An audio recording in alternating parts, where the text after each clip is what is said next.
चुनर देवी मैया चुनर हमें रउआ से अर्जी लगाई।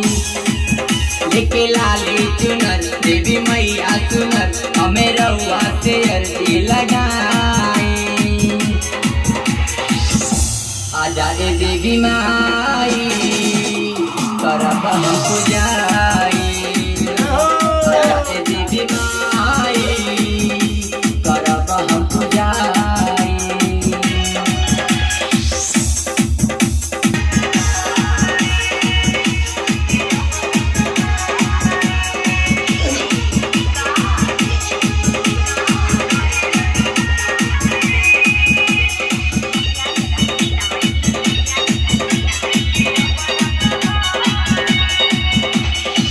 लोग कपूरी अगरबत्ती मंगाई पानी फूल सब तोह के चढ़ाई। माई तनी हमरो पे कृपा करी ना।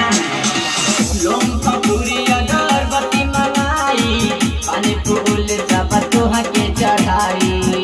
दोनों नैना हमार जोहे रहिया तोहार भइल गलती कवन बा बताई। आजा ए देवी माई